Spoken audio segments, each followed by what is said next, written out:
My name is T. James Reagan, and this is the T. James Reagan podcast from Newark, New Jersey. Since my last podcast episode, which was on Bradley Cooper's Maestro, I actually sold a couple copies of Pushing Closer, my new novel. So I've decided I'm just going to keep the same format as the last time and see if I can, convince some of the weak-minded people who listen to this to actually purchase a book, which feels like something like you should be wearing a top hat when you do it because it's so dated. No one purchases a book anymore, but you can get Pushing Closer. It's like 430 pages. That's, it'll hold up a table pretty nicely if you have an uneven leg. But so the format is going to remain the same, where I didn't really write a ton of stuff about this, and I actually haven't even seen the movie that we're discussing yet, which is Sofia Coppola's Priscilla.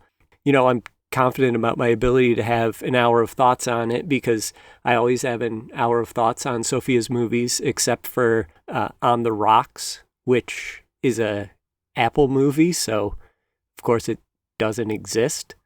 But the first Sofia Coppola movie that I watched, I actually watched it on VHS, and I know you think this is going to be me doing the usual ironic hipster thing that I do, but I'm actually also very old. So I grew up in upstate New York, and we had a video rental store at the end of our street. And so at this store, you could rent 5 old catalog VHSs for $5 for 5 days. And this was sort of like my storytelling film school. And I'd get these stacks of VHS tapes. Like at one time I would get Paul Thomas Anderson's Magnolia, and I'd get Interview with a Vampire, and I'd get Jackie Chan's Police Story, and I'd get John Leguizamo in The Pest, and I'd get Spike Lee's Crooklyn. And so I had all these different voices that I was getting exposed to. And at the time, when you're getting into movies that are like actual movies and not just whatever is at the multiplexes, it sort of opens your mind, blows your mind. And I would sit there, and to watch 5 movies in 5 days is difficult, but it's doable. And so I'd sit there and I would have to do it before I would have to return those movies. And it's a really good propulsive thing where now I have 4 different streaming services and I watch 2 movies a month on it. Doesn't even make any sense, but this is what I do. I didn't get to see Priscilla in theaters, and so that's why this isn't the most timely of reviews. Like that Maestro review, I watched it the day it dropped for like essentially the entire world, unless you were in Venice. For this one, I get that it's sort of outdated, but I thought I was going to do this a lot sooner because A24 signed that deal with HBO Max, and I was like, oh, okay, I have HBO Max. I'll be able to watch that, but it's just hasn't shown up at all. And I mean, like, if I'm being totally honest, I'm the cheapest man alive, so my HBO Max has ads. And I doubt, like, Sofia imagined her latest masterwork being viewed in these chopped up little segments, and in between it is, commercials for AIDS medication. So probably not the best way, even if I did wait for it to come onto the streaming services. And I like I said, cheapest man alive, so I don't usually do the $20 premium on demands, but with my Maestro Instant Reaction actually selling me books, I wanted to try another, and then the obvious choice was Priscilla. And the reason why it's obvious is because tonight is the calm before the storm of the NFL wildcard weekend. And, every year I use this weekend to watch football from 4:30 on Saturday, and I don't stop until I go to bed on Sunday night. And people will always be like, I didn't realize you were a sportsman like that. And inevitably, someone will send me this tweet where, let me see if I can get it. I'm just going to pause here for a second. Okay, I'm back. So the tweet is from the user Martini Posting, who apparently goes by the name B Cup Joan Holloway, and it reads, "It's kind of endearing when guys who usually tweet about loafers and Sofia Coppola tweet about sports. It's like if a bra girl tweeted about Chanel lip gloss. And then, okay, and then under it, there's this guy named Salty Pickles who declares they should pick a lane. To which B Cup Joan Holloway responds, "No, I like that they contain multitudes." So, that was my thinking behind this episode. This was the yin to my wild card weekend yang. So, it hopefully will balance out. I may be, tweeting about the Bills for the rest of the weekend. So we'll get a little Sofia Coppola in there while we can. And, as one does on a Sophia Simp podcast, here are my picks for wild card weekend. The Joe Flacco Browns, the Miami Dolphins, the Buffalo Bills, the Green Bay Packers, the Detroit Lions, and the Tampa Bay Buccaneers. And you say, but Tommy, the Packers are going to get rolled on, and why would you make that choice? And to that, I say, you're listening to a Sofia Coppola podcast, so why do you even have that opinion? Why do you care? But also, go back and listen to my Maestro podcast, because I was talking about the Eagles' problems. That podcast was like a month ago at this point, and I was talking about the Eagles' problems, and everyone else said that they were a premium team. But I was like, hey, Bradley Cooper, why don't you look into this, because you have a lot of issues right now, and you can't just butt push your way into the playoffs. You really have to have a full team, and it just didn't look like he was doing that. And, after I did that, may I add that my New York Football Giants beat the absolute brakes off of that Fakers Eagles team. And the only reason that they're playing this wild card weekend is because we did that. And I warned them. I warned you, Bradley. But this seems like, I've done it again. My trigger word is the Philadelphia Eagles. So I think I'm going to go watch the movie. I'm going to make some popcorn, grab a Genesee Ice, then I'll be back in 2 hours. And here's a prediction. I'm going to like it. That's the spoiler alert for something that hasn't even happened yet, because that's always what happens with Sophia's movies, where I'm like, I love this. I love this point. She has these intimate details of girlhood where I could watch her for an hour and a half just tell a story of a girl existing alone in her room amongst her things. If Sofia Coppola was behind the production design and camera and casting, because she just finds girls and puts them in rooms that, the exact girl whose room I want to see inside of, she shows me inside of that. So it's like this weird voyeur. And then, the rest of the podcast, I'll probably just say there are some slow moments. I would have trimmed that a little slighter. I would have liked to see a little bit more from the male protagonist side, but that's what I say about all our movies, and those are just trivial critiques so that I can say something bad, so I seem like less of a Sophia simp. But I'm going to go watch this movie because this is the longest intro of all time, and I probably could have cut some stuff out too, like when I had a mental breakdown about the Eagles, but we're not going to do that. We're going to go watch a movie. Okay, I'll be right back. Okay, so I am officially back. I just finished the movie. I promise I don't have any more football scores for you. First off, if you want to guess if I like the movie or not, you'll be shocked to learn that I really liked it.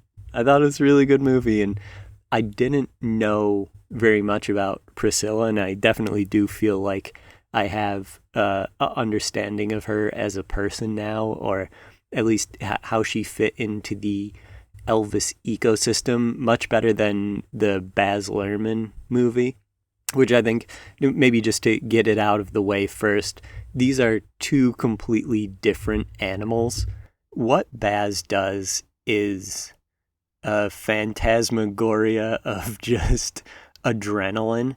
I've never seen someone who is so cinematic to the point that he could inject adrenaline into pretty much any story. I don't think he knows how to not work at that pace. Who's that guy, George Miller, who does the Mad Max movies, but then he also does Babe, Pig in the City.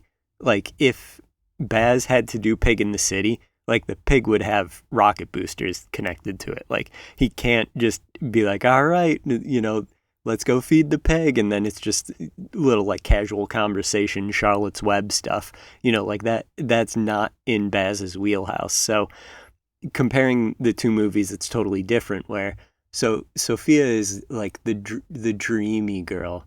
And that's why it like, I don't remember Priscilla in the Elvis movie. Like, I think she might have been there when Tom Parker was like trying to shut down the Christmas special, and maybe she was in a scene in the limo with him, but like no image of her whatsoever.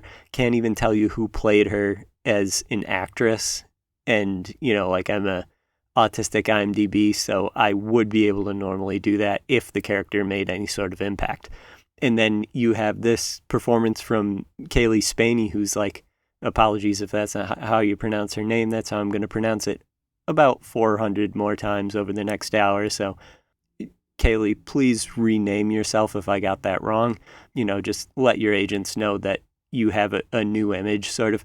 How like Elvis said, don't wear those busy jungle patterns. You're just going to have to make this change for me. So your name is Kaylee Spaney now. And, maybe Jacob Elordi, that's not his name either. Who knows? I can't talk to any normal people because they'll be like, did you watch the movie with the Jacob Elordi cum bath? Like, no one wants to talk to me in the first place. And then if I'm starting conversations with stuff like that, it's going to go even worse than it normally does. So both of you change your names to however I pronounce them. And her performance in this, you really get the little girlness of her, which is pretty good because she, every time I see her on the red carpet, she looks like a just grown woman and everything. But like the little girl voice and everything was really well done. And it's way easier to age down someone, and then you don't have to do a ton of work to age them back up, where that would have been a problem where if they really focused on those early times, like the Germany stuff, then they would have had to find a younger actress, and then she can't work the hours. And so I think it was really good casting, and I hadn't seen this girl at all, but maybe I have seen her because she's also like a chameleon. Like sometimes she looks like, here's the misogyny portion of the podcast.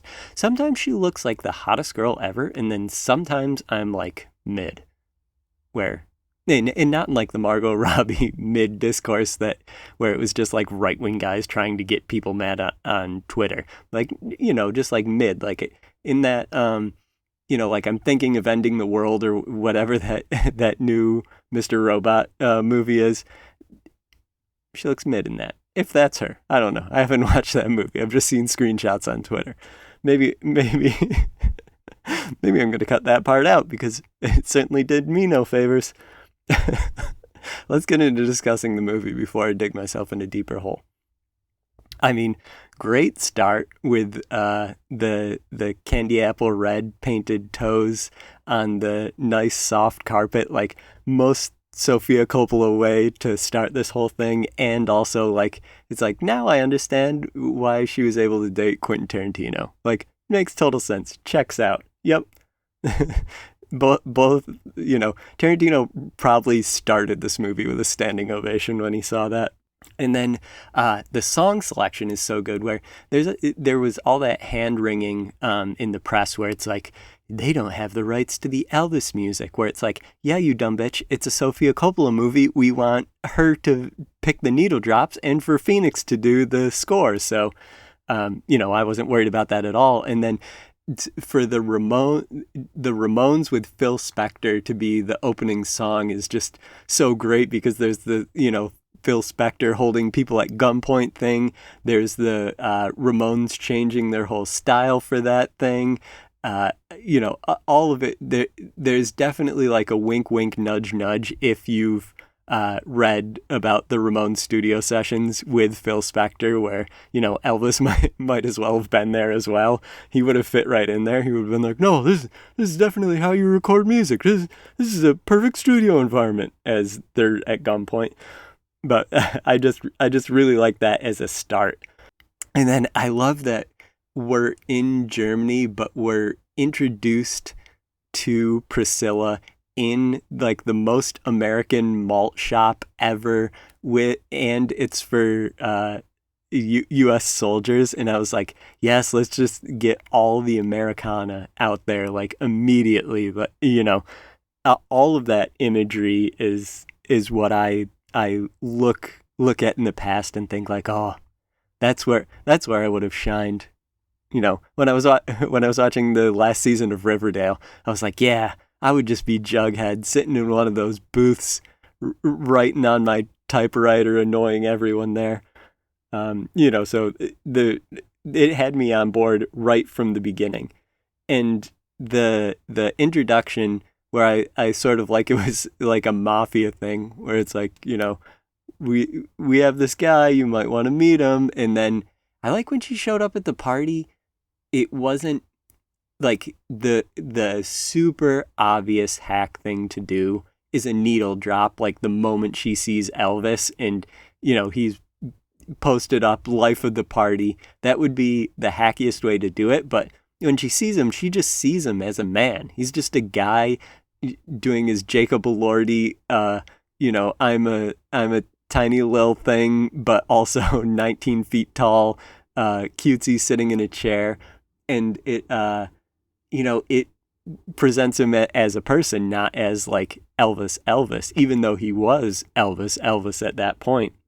And so she sort of gets to meet him as just a guy. And I think that's a better way to do it thematically than falling into how Baz would have done it, where the whole party would have gone in slow motion as like someone's pouring a champagne and it's like splashing out of the glass, and Elvis, pushes by the frozen champagne droplets to walk to Priscilla.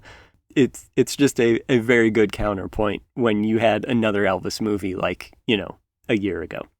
And the relaxed conversation is also really nice too. And then you ease into Elvis, where there's like the Clark Kent and Superman thing where he gets up from that chair, he goes over to the piano, and then he becomes Superman, even showing his superpowers of catching that glass.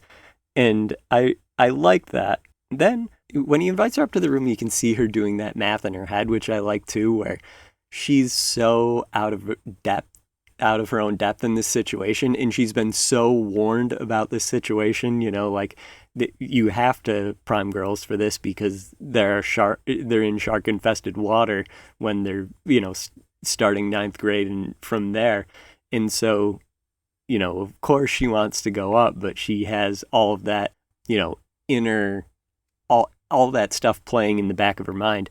And Kaylee did a really good job of just illustrating that all on her face. Like a lot of this acting is how she reacts because, she's not in a position to say like, oh, well, I'm not sure or anything like that. It wouldn't ring true, and it would be, it would stifle it. And so just everything that she's doing with her face, that's what is really interesting for me.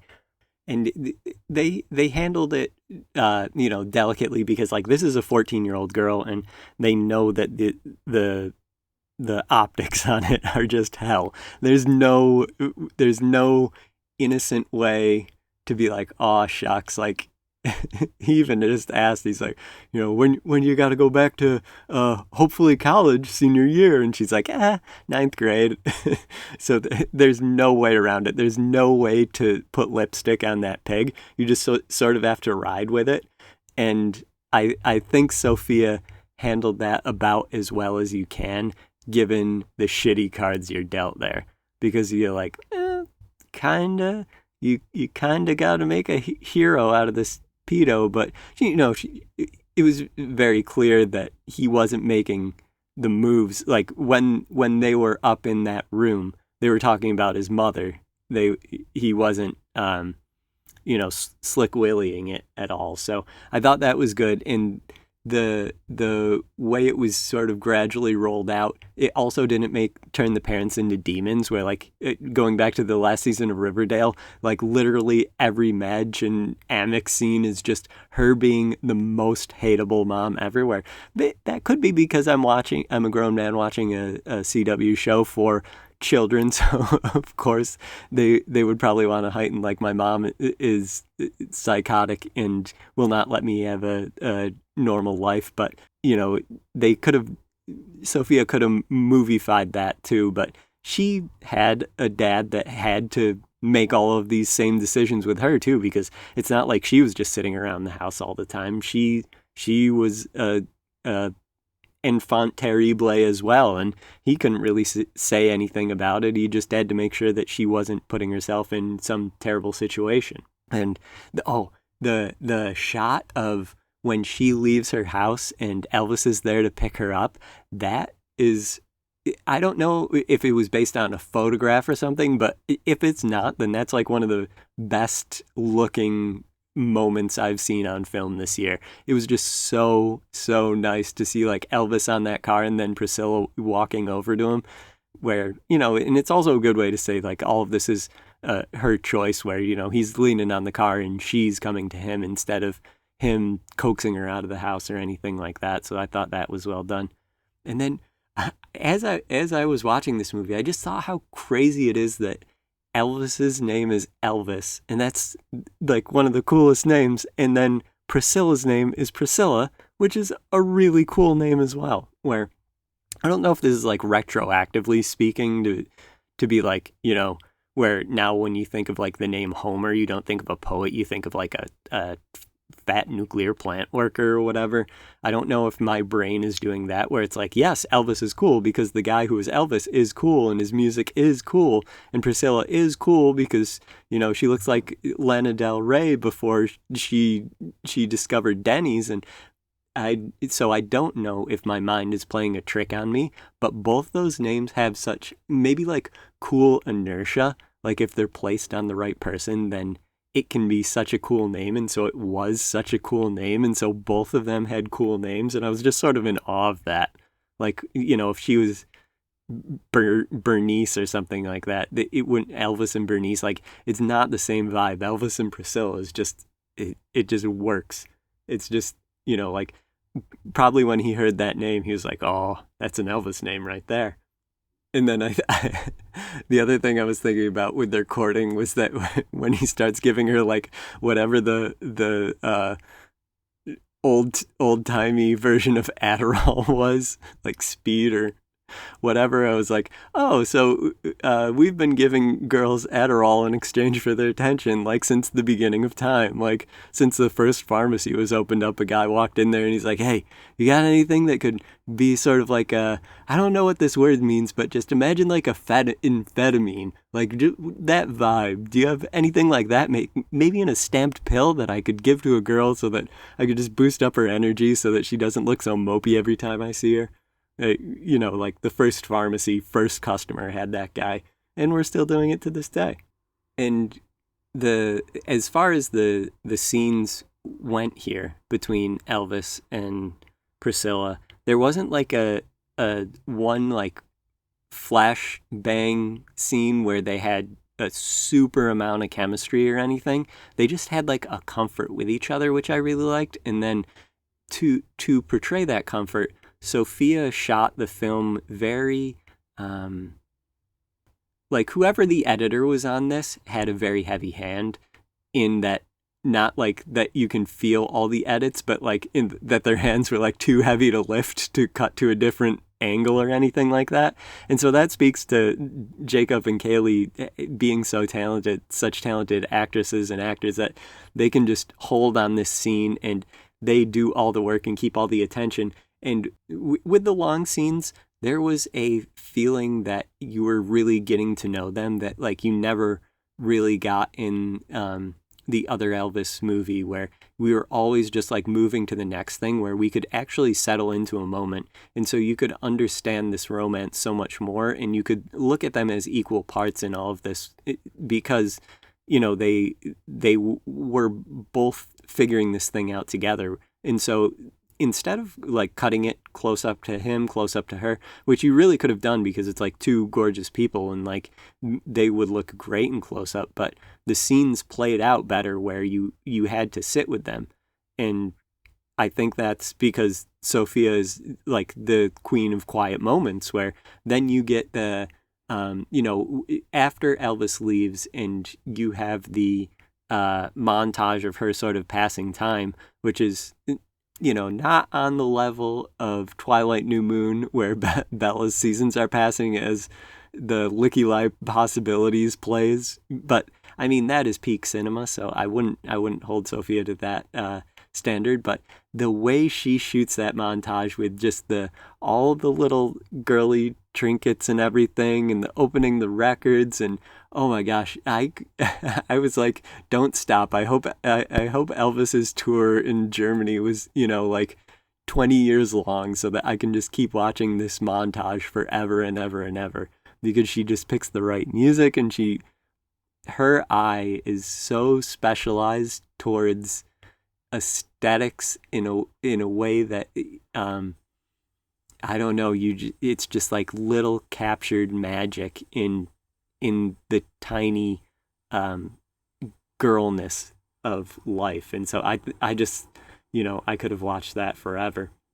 And then on the way to Graceland, I thought, here we are, her trademark style again, where you see that girl and it's shot from outside the vehicle and she's looking out the window, and you can always see in Sophia's protagonist, you can always sort of see a exact reflection of where they are when they're watching that go by, whether like it's Scarlett in Lost in Translation, whether it's Kirsten in Marie Antoinette. There's always that scene of them looking out that window, and sometimes it's super melancholy, and then other times there's that feeling of pure wonder. And then with this, it was once again like a princess arriving at the castle. And I really like that she is doing like covers of herself, or just like keeping this thing alive. Like, even though she has Bill Murray for those movies, like her Bill Murray is also doing those window scenes in the way like Wes Anderson's Bill Murray is Bill Murray. And it's just a comfort as a Sophia fan, I think.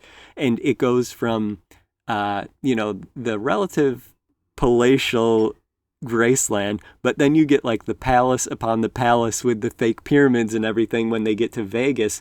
And I just can't think of like what a similar experience would be for a woman, where imagine just arriving from you leave Texas, you go to Germany, you live on a base, you're so isolated, you go to Memphis, and then Elvis is like, do you want to go to Vegas? And so you go to Vegas, and you leave school like as a child, and then you show up at this vacation, but there are no parents there, there's just your chaperone. And then you go on a vacation from your vacation, and you're instantly inserted into like a group of adults all doing adult stuff. You're the only kid there and everything. And what was that like for her? Like, that's what the scenes are exploring, but still, like the mind frame that must have created, like it must have been more surreal than a dream to have that happen to her. And in the drugs get introduced there, and that's like a ongoing theme, but it's tastefully done, and I don't think it outweighs there's not like an after school special type vibe to it or anything, so that didn't really bother me that much. But then there's like that great comic relief where her parents are eagerly awaiting her return back to the base, and they're waiting at the airport, and she gets off the plane, and she just has that tear-stained face and her hair all fucked up, and it's just like I got ambushed by that as a comedic moment, because you're so swept up in this whole thing, and then for that joke to hit, that was just masterfully placed in there. This great visual joke.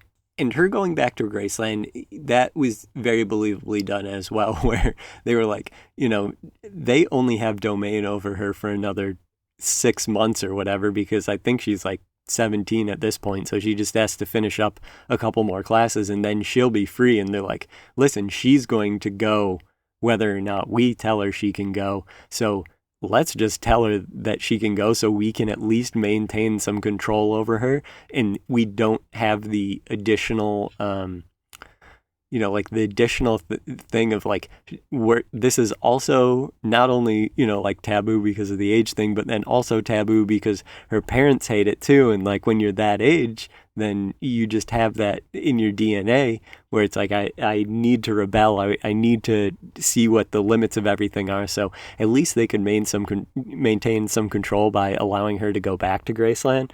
And then once she gets there, it's another, masterful, quiet Sofia Coppola scene where she's alone in Graceland and you can see her trying out poses. And that's, Elvis either saw that in her that she would know to do this, or it was an adaptation that she had to make because she's like, I'm going to be here now. And that is a completely different life. But like, the fact that she knew she was going to have to figure out, how do I pose in this house? How do I look like I belong here? That was so well done. And she didn't have to do it in a single scene at all. And that's part of the strength of Sofia's script in this, is that she did not, like, the lazy screenwriter way to do this is you give Kaylee a friend, and she's calling this friend, constantly saying, and then Elvis, but I just don't know how to do this. I don't know how to do that. And like, the friend becomes the audience proxy, and we get a look inside her head, where Sofia doesn't give us anything at all except for these quiet scenes, but just her, navigating around, trying to figure out a place to sit in those scenes and figuring out her posture and all that stuff. That's her saying like, all right, I'm this woman now, not this girl that arrived here. And I thought that's just really smart and just very good filmmaking on her part. And then another thing that I thought was funny, but it definitely was not intentional, where she calls up Elvis, and he's on set or whatever, and she's like, oh, I stopped by a boutique and I think I want to maybe get a little part-time job there. And he's like, oh, baby, you can't do that. You got to be ready for when I call you at any moment. And it was almost exactly like the Jonathan Majors have you listened to that recorded call that TMZ leaked, where I can't imagine his attorneys leaked this because it was so bad, where he's like, I need a Coretta Scott King, I need a Michelle Obama, just telling this random like Swedish white girl this stuff. And so Elvis was like Jonathan Majors in that, and I was like, oh, okay, well, I guess if you just have an ego. Where meanwhile, I would be like, yes, fuck, get a hobby, find a part-time job.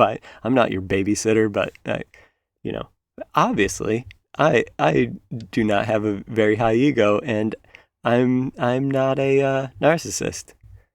Right, guys? Right, guys? Anyone? No? All right, well. Then when Elvis does return and there's that whole table spread, I was like, just like the window scene, we're going to get a classic Sofia dinner table scene where, like, the dinner table scenes in Marie Antoinette, or the dinner table scene in Virgin Suicide, or the dinner table scene in Beguiled, where Nicole Kidman is so good in that scene. And I was like, we're going to get a classic Sofia dinner table scene.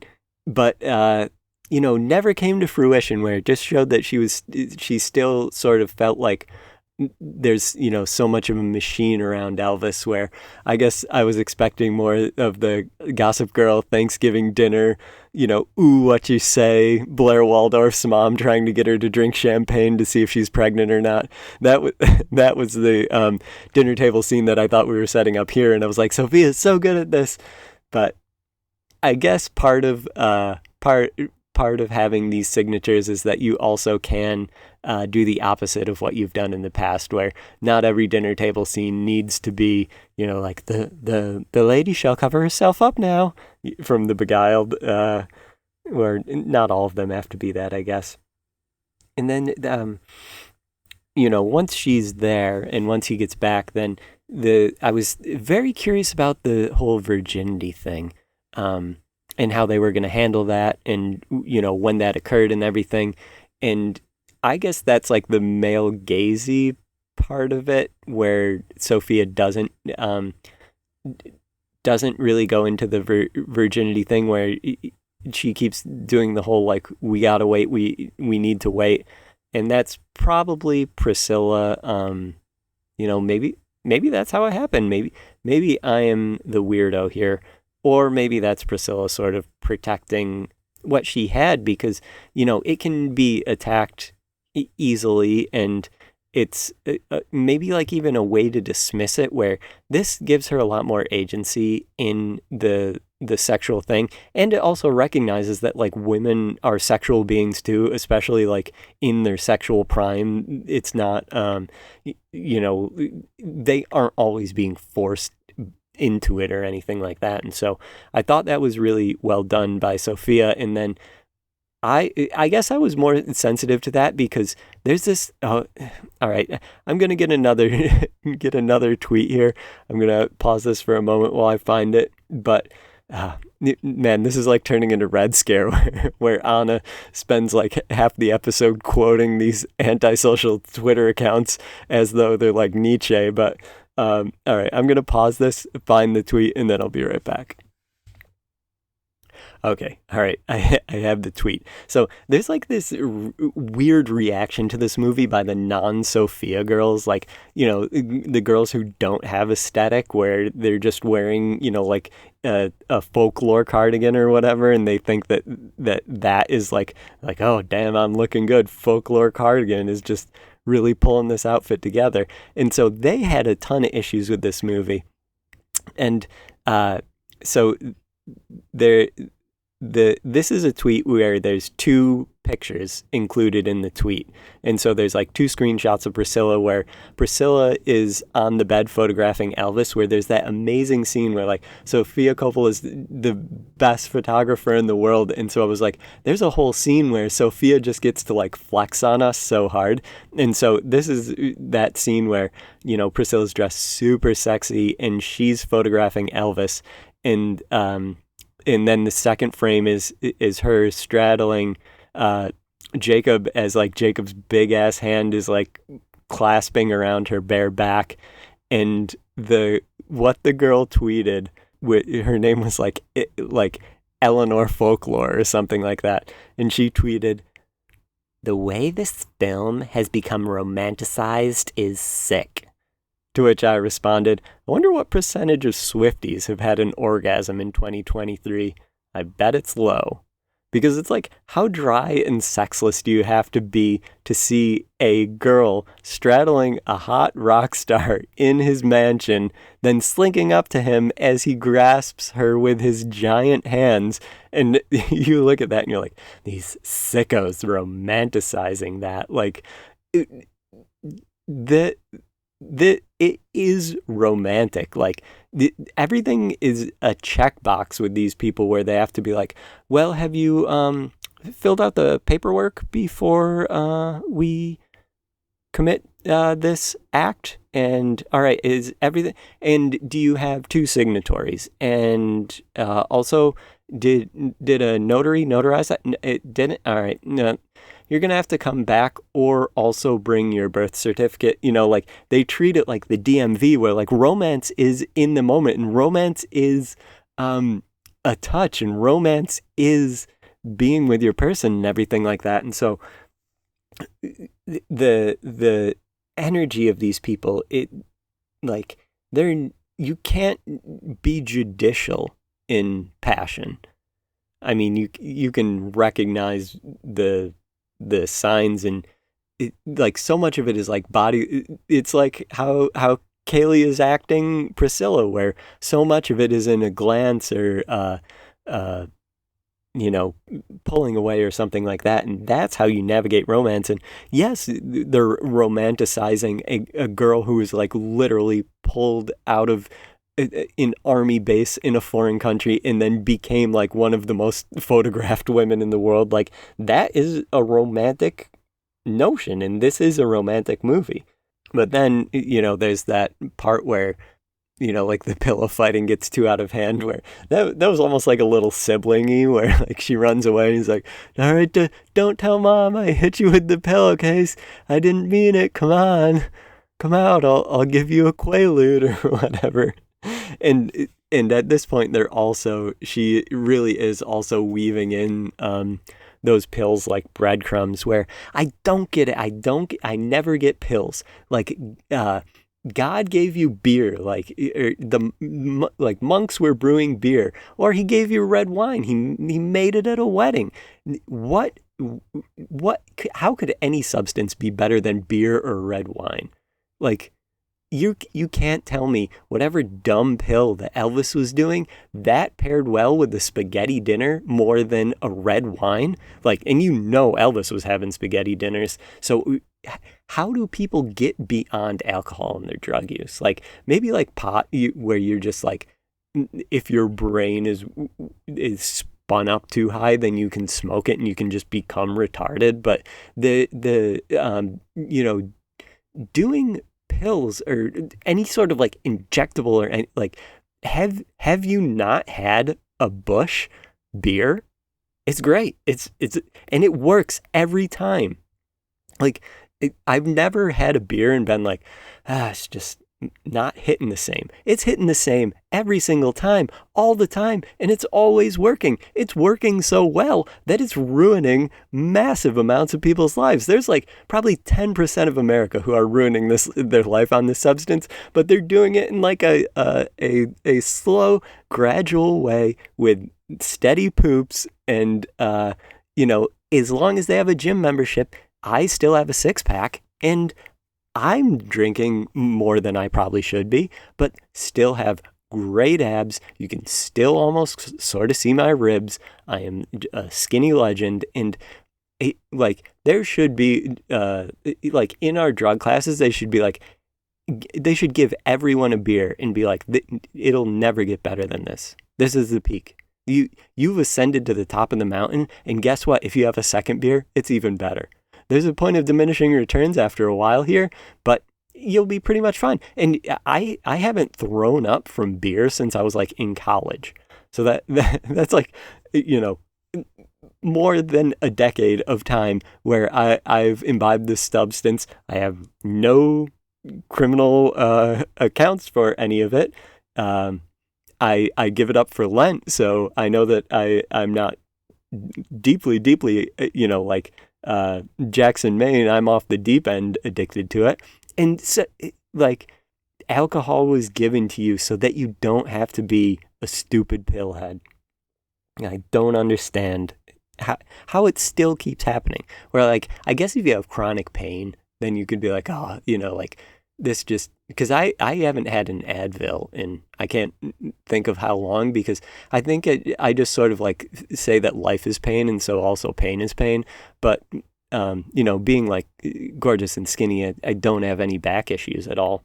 I'm very, very flexible and whatnot. So, I guess if you have like chronic pain, like there's some thing sitting on your nerve ending, then that's how you get into pills, and then you just keep doing them because the pain is just constant and it's never going to shut off unless you get like surgery, but you don't have health insurance, so you can't get the surgery. So, all right, I'll give you a pass on that, but otherwise, like, just put a Bud Light on it.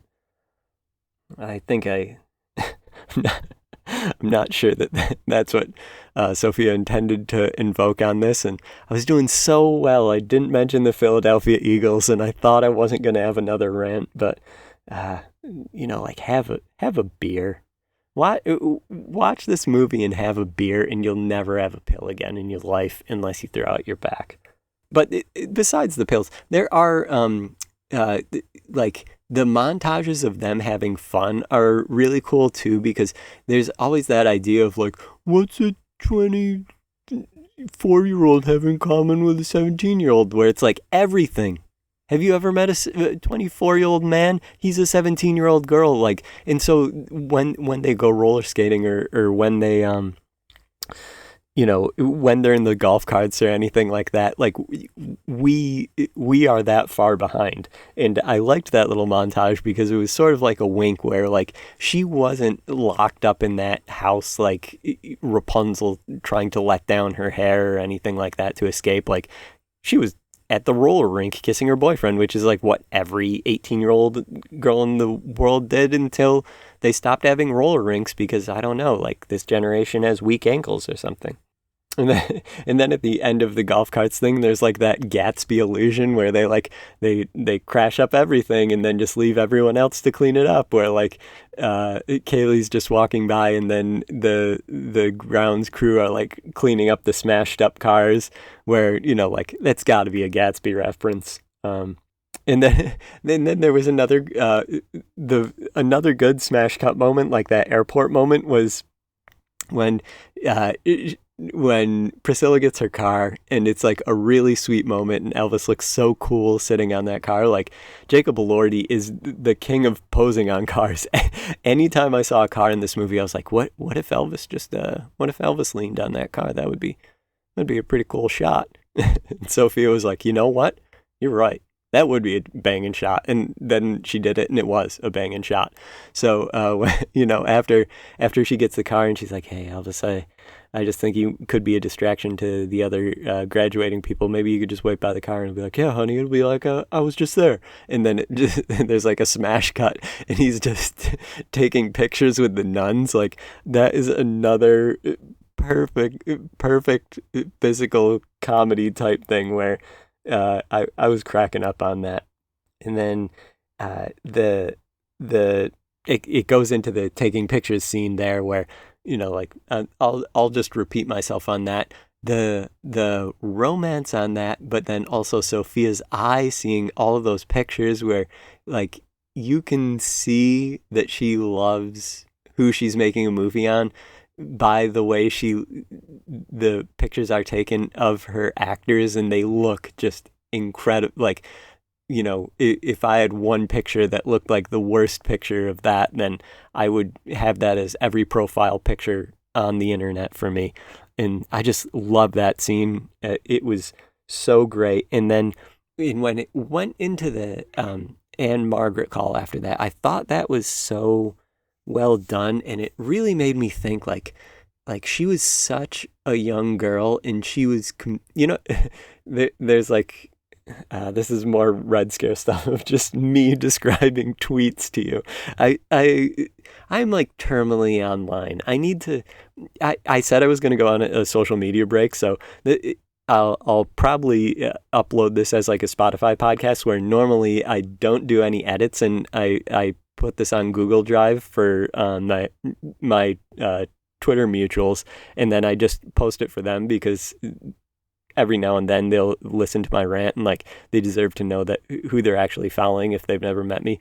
And I probably won't post it on Twitter because I was like, I'm going on a Selena Gomez social media break, and then I did like little stars, and I was like, see you tomorrow night when I get drunk and I need attention. But I'm not drunk right now, and I'm not sure if I need attention, and I need to write until 4 a.m. And so I probably won't go on Twitter, but all of this is a long thing to say that I'm referencing another tweet because I'm terminally online, and the tweet is like MFs turn 18 and suddenly you're competing for your girl's attention with a guy with a house and a car. And it's like, that is like that's so true. Like now, like an 18-year-old girl where she can date whoever she wants. She could like, an NBA player could slide into her DMs, and then now you got to like fight a guy who has like a 6-year, $100 million contract. And I never thought that there was a girl version of that. And then Sophia really showed it in this movie, especially with the Anne Margaret thing, where like Priscilla is so young and what she has with him is so fragile, and every time she's speaking with him she's like, I miss you, I miss you, I miss you, and she misses him so much. And then putting it on top of that of just missing her, then there's also, he's Elvis, he's so desirable, everyone wants him, and then not only that, you're competing against beautiful female movie stars that he like has to kiss as a job, where I'm a middle-aged man, and if that was my girlfriend's job, they would have to take my belt and shoelaces away, because I would hang myself instantly. Like before she got to the edge of the driveway, I would just be hanging from the rafters, because I would be, that is a Guantanamo Bay level torture. So to see those Anne Margaret scenes, I just think that Sophia portrayed that so well, and I never even considered that. I only considered like the tweet guy side of like, oh great, now I have to box out Kevin Durant just for my girlfriend. I never thought about the female side of that. So that was, maybe that was another way that the male gaze would have hindered that, where the female gaze was like, no, I'm a little girl and my man is hanging out with Anne Margaret, and they're like, not only do I have that knowledge in my head, it's also like when I go to the grocery store, that's what's on the end cap, where I could not imagine. But then she counteracts it with the pool scenes of them being happy, where like that is just Sofia Coppola like jerking off, where she gets to recreate these like home videos and everything like that, where I was like, oh my gosh, this is so self-masturbatory, but like I can't stop watching, please keep going. And even with those kinetic scenes, then she also has those in-between scenes where I forget where it comes in, but there's just a scene, it's another looking out the window scene, but instead of a vehicle, she's looking out the window at Graceland, Priscilla is, and no one else can do a scene where like, if the director of this movie was just a normal person trying to make it in Hollywood, that would be the first thing that they cut to get the runtime down, where they're like, we could get more screens if you cut 2 hours down to an hour and 41 minutes or whatever. That you always hear about, like studios giving those arbitrary things, like where none of it's creative and all of it's just about money. And a self-conscious filmmaker or someone who doesn't have a voice would cut that scene of just Priscilla staring out of Graceland, but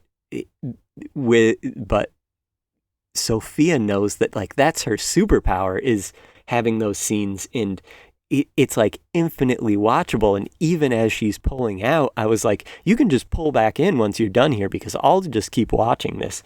And so I loved that she continues to do that, and that's part of her handwriting just as a creative person. Every time there's a transition in this movie, it's pure pleasure. I was like, yep, let's skip ahead a couple of years. I want to see how Sophia is going to do an insert shot or anything like that, where, she just, the quiet moments are so loud in these movies.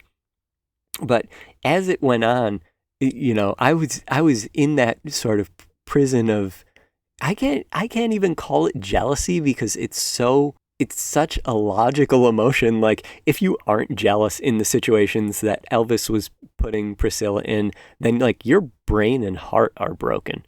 You need to dig deeper, because it's not jealousy at all. It's rightful hurt that she's feeling. And it just had me thinking, like, how many times can you put someone else ahead of yourself? Like what, every time he throws those clothes back in the in her suitcase, where it's like, yeah, it can end, all of this can end that fast. And that is so scary, especially for someone who it's like sort of all you know. That's like how you became a woman. And so when he's throwing that stuff in the suitcase, it's terrifying. And so you have to, you know that. And when he shows you how close to the brink you are, you have to give him more wiggle room. But then there's this movie has an interesting question of, what is that line? When is it too much? Like, how many times do you have to get your stuff thrown in a suitcase and get threatened before you're just like, all right, I'm going to leave this time. I'm going to keep the stuff in the suitcase. And so, that I'll touch more on that towards the ending. There's an interesting part where Elvis, like, I really liked this scene, but I didn't like how Priscilla handled it, where Elvis is in the bed, and he's got the glasses on, and he's reading that book, and he's reaching out to her, because when they initially connected, it was about his mom, how his mom passed away, and he saw her as like a source of strength for that, and she would listen to him. And so when he's sitting in that bed and he's reading that writing, trying to make sense of, why was this given to me? He's asking, why me? And he's looking to Priscilla, and he knows that she can answer, that she can at least commiserate and say, I ask myself that all the time of, why me? I'm in this big, huge house. I was pulled out of, total obscurity. If my parents had not eventually relented, it never would have happened. I would have had an entirely different life. And she doesn't engage with it at all. Like, she just reaches for that connection, but maybe that's how she copes with it, is that if she stops and thinks about it too long, it's like throwing the stuff in the suitcase.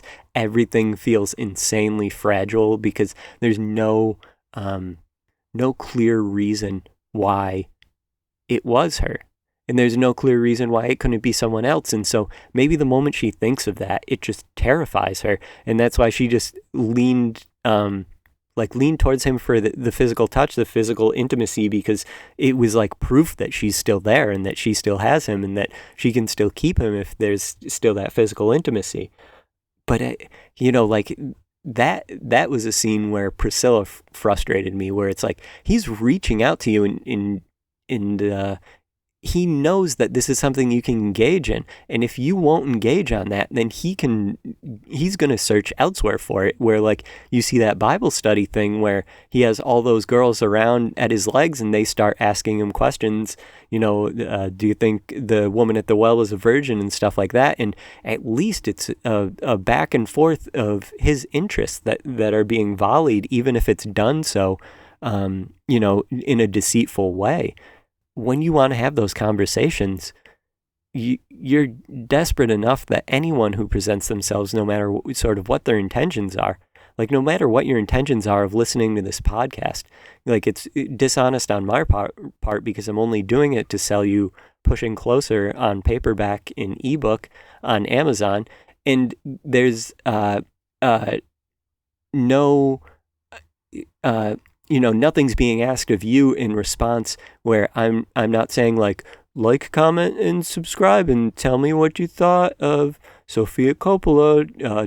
Did Elvis look good in glasses when he was in bed? Tell me in the comments below. Like, it's a one-way conversation.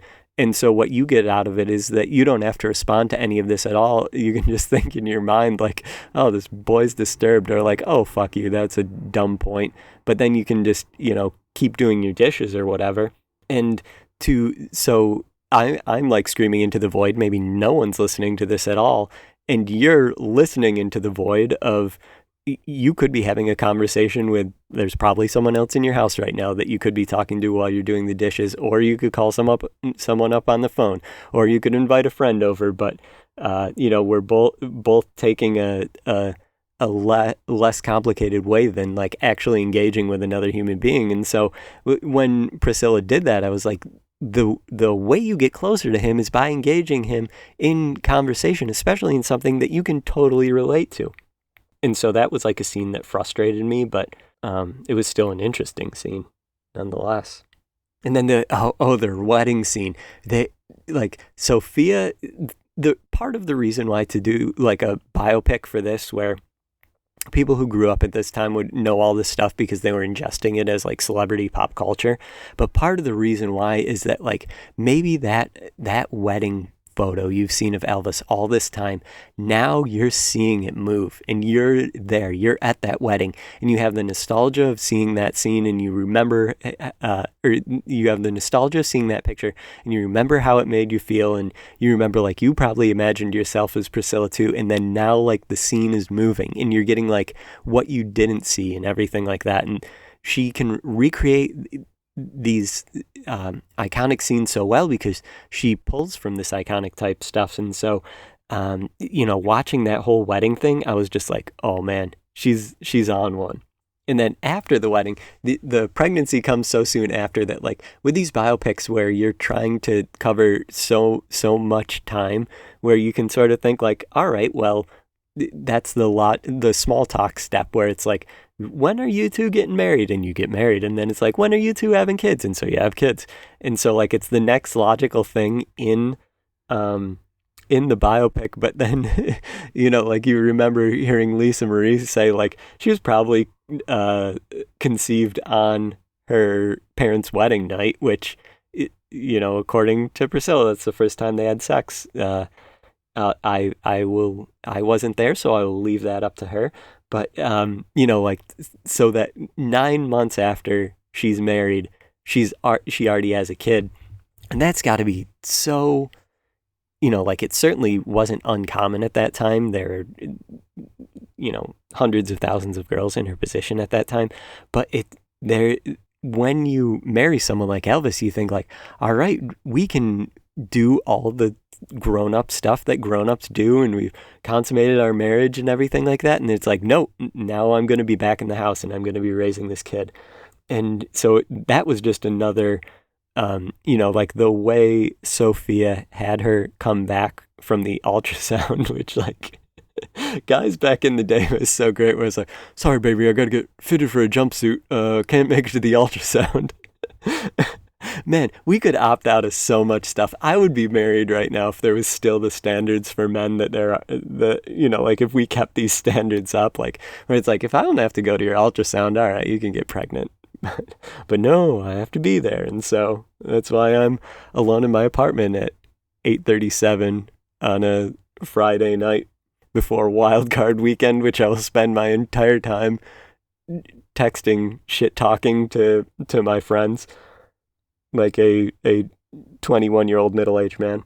Oh, and speaking of the wedding scene, the other, like, there is a legitimately bad-ass scene in this movie where, like, you don't think of a story about Priscilla Presley containing a badass scene, but when Priscilla gives the classic, at least in my life, ultimatum of you can't have me and the books, where let's count the numbers of times a woman has told me that. And my reaction was certainly not Elvis's reaction, but Elvis's reaction was totally badass, where there's the amazing needle drop. And then there's like this, maybe it's because I'm from New Jersey and this looks like something that is like a painting that you would do of the Sopranos cast, but when Elvis burns all his books in the trash can with that incredible needle drop, and it's probably in slow motion, or in my mind it was in slow motion because it was just the most badass thing I've ever seen in the world, where I was like, this is cinema. Watching that, I was just like, I am obsessed with Sofia Coppola. So I just had to interject that in with the wedding scene. But going back to the pregnancy, it's like Priscilla's life was like on a rocket ship from 8th grade until like all the way until the end where it's like, I'm going to leave, I'm going to go to Graceland. Okay, now I live in Graceland. Okay, now I'm married to Elvis. Okay, now I'm pregnant. Like, like, do not stop, go head straight to go, or however the Monopoly rules are, where you're just like, the doors are locked in the car and all you can do is look out the window longingly in a Sofia Coppola way in this, speeding car. Then all right, then there's another badass scene where when she's giving birth and she puts on those eyelashes, like, oh, come on. That's just, it's probably in the autobiography, but like, I mean, could you love Priscilla more for doing that, where there's like all that chaos going downstairs and all those, like the Memphis Mafia trying to figure out who's going to drive and everything like that. And then she's just upstairs putting on her eyelashes because it's probably always like that in Graceland with the Memphis Mafia causing chaos downstairs. And she's just like, all right, well, this is what I do. I put on my eyelashes when we're about to go. And you can like adapt to a life that you don't know any other way from very quickly. And that was another just banger of a scene. And then after she has a kid, what I liked about this was that, the flaw in the Baz movie is how Colonel-centric it was, where, you get a guy like Tom Hanks, and I don't blame you for putting him front and center because he sells tickets and he gets old people in the theaters, and you need old people in the Elvis theaters because Gen Z, doesn't even know who he is. And the way, Sofia said, hey, I know that there's another Elvis movie out. I know that it just recently came out. And the Colonel will acknowledge that he was a malevolent force in Elvis's life, but this is a movie about Elvis, and this is a movie about Elvis's wife, and we're not going to go into that. And, like if there was a Snyder cut of Baz's movie without the Colonel in it, who knows how things could be different for Austin Butler on that. But I liked that he was put in the background, and it's a good counterpoint to the Baz movie. Oh, and then, all right, I'll do a nitpick while we're here. I don't know if this is like, maybe I like, obviously I'm a heterosexual man recording a podcast about Sofia Coppola movies when I should be, like catching up on Stephen A. Smith's playoff predictions. But so I'm admittedly a sensitive boy, but anytime Priscilla said, I miss you or I love you to someone in this movie, they would be like, oh no, shorty, oh no, baby doll, or whatever, little one, oh no, little one, where it's like, hey, say you miss her back. You're in Germany or whatever. Like put your pride down. I don't think her dad even said I love you, where it's like you're trying to keep this kid away, so that she doesn't run off with Elvis. So maybe say I love you every now and then. Where, all right, rant over on that. I don't know if that's a Sofia thing where she's just this cold, where I can't imagine she is, or if it's a Priscilla thing where she's in her autobiography, she's like, you know what, I said I miss you to a lot of motherfuckers and no one ever said it back. So maybe that was a point of contention there.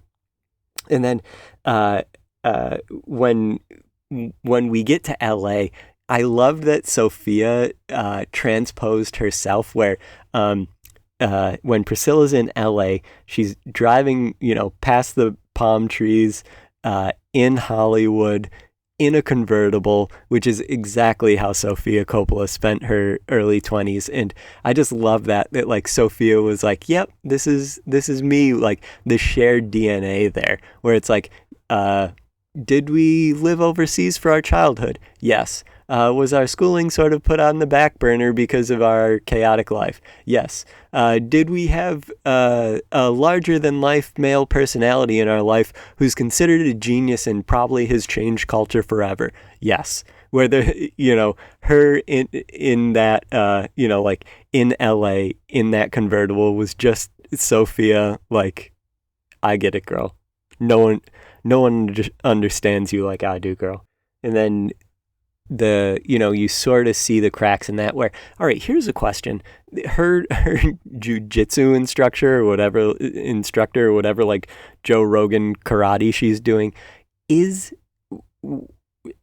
that's not who she had the affair with, but it's sort of like implied because she had the affair with the dance instructor while she was still with Elvis. And I don't know, like maybe the dance instructor is really litigious, or like he was lying about tapping that, he knew Elvis was armed, and so it would be conjecture to put it in there. But I don't know why, like the Kung Fu Black Dynamite guy was in the movie instead of the dance instructor, because it was like implied that the way they were sort of like bantering that's who she had the affair with, and so I was like, all right, well, things are closely coming to an end. And then when in Vegas, when she gets called up to the room and the lights of Vegas light it like hell itself, I was like, oh, production design, like Sofia just doesn't miss with the production design. It is so good to have that room lit like hell. She rejects his advances. They go to sleep. He wakes up and there's the lights of the night are gone, and the bright, pure white light of the morning, the sobering white light hits him, and then that's when she says, like, it's over. He had that scene with like throwing the chair, and he had his mother's temper, and for him to be that, for him to accept it, I thought there would be like a temper there or something, but maybe he was just so pilled out at that point, that he wasn't able to do it. But I don't know. I would have liked one final confrontation that he wasn't just like, maybe in another life when we're both cats, or whatever he said. But, and then I wasn't as affected by her walking out crying, walking in, down that hallway as I was of her leaving Graceland. That song choice and her like hugging all the help and, Elvis's grandma and everything. I just thought that was just a really emotional high of the ending. And then when those gates open up, I know you're going to be like, all right, Tom, well, this is just your critique about literally every movie you watch ever because you overwrite all of your novels. But I needed another scene at the end there, because when those gates open up and she's shown the world, she's like a woman who doesn't know how to be alone, where like even, Elvis would leave her alone a lot, but she'd be left alone. It'd be like her and like, the mammy and the grandma and all of those people are left in the house, and like the office girls and all that. So she's alone, but she's never alone. And then now she's got the kids, and like what was her life like after that? Like, there's a title card is like the cheapest thing in the world to do for like a filmmaker. Like remember when Aaron Sorkin just ended a movie with like a 4-minute long scroll while like in the faded background there was like a judge banging his gavel, and I was like, this is anti-cinema. Like, this is if literally any other filmmaker watched this and they were like, all right, we're going to put your name on as the director of this, they would, their shoes and belt would have to be taken too. And so Priscilla's story doesn't end with Elvis. And so what was her life like after that? You walk out of that life and it's all you've ever known. And for it to just fade to black, I needed another scene. And I also need to know, was that the last time she saw Elvis was when she left Graceland? Or were they co-parenting Lisa Marie? Or what was going on? How long after that did Elvis die? Where maybe it's like the trailer for the book where Priscilla's like, all right, well, just don't give away anything. Like, I need to really have like the back 6 chapters, just leave that out so people will go searching for it. But overall, like even if I didn't get the ending I wanted, it's still a beautiful way to end a movie, and it's still very affecting. And the performances were just spectacular. Kaylee and Jacob were just incredible. And they carry the movie where, it's so on their shoulders. And there's no, like cutesy cameos or anything like that. They're not like, hey, Giovanni Ribisi's back or something where, it's so singular on these two people. And that's what I really liked, where the Elvis movie had a lot of the spectacle and everything. But this, I was surprised by how much Elvis he got, actually. And I got a better idea of him because, like, there were so many quiet moments where he does seem like a sensitive little Catholic boy. And so maybe that's why I sort of liked it more, too, was that I saw myself more in him, except for I would never chat up a girl in ninth grade. Let the record show. I'll put that in the show notes just to make it clear. But, I saw myself in him as another sensitive little Catholic boy. And it I don't know why the Elvis people wouldn't allow them to use the music, even though I'm glad that they didn't use the music. So, Sophia never misses for me, except I'm going to have to find On the Rocks. I'm going to have to buy an iPhone or something, or however you get Apple TV. I'm going to have to Ouija Steve Jobs to get a iCloud password for it or something. I don't know. Where do they even keep those movies? Is there like a service? Like, can I click on it on my TV? Oh, I got a new TV, 55-inch TV, and I've been watching stuff on my projector, but I wanted a TV that does 4K, and I paid for the premium version, and so it just looked so good on this TV, where Sophia's movies just always look spectacular.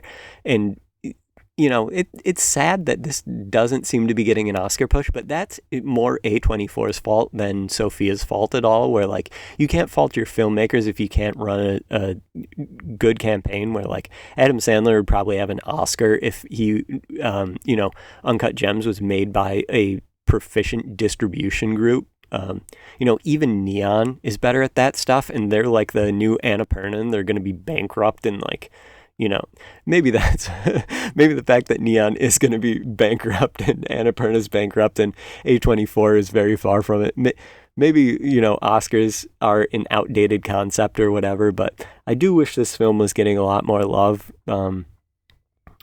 And, I'll keep pushing this, and I'll keep pushing Maestro on all of you, and I'll keep dunking on you Cillian cells and you Nolan cells who think that, like, oh, this movie about a bomb with non-linear timeline, it's so creative, so great. Where, like, it's like a way for a Marvel fan to feel smart is to watch that movie or something. It's just, devoid of anything I look for in a film. So I'm going to keep campaigning for movies that I really like. And I'm sure once the Academy listens to this podcast, then they'll fall in line and it'll get the nomination. So I'm not super worried about it. And feel free to welcome me into the Academy so I can make this an inside job and just start nominating, the people I love into the positions that I want to put them in so that they can make great films, and we can relegate Chris Nolan to the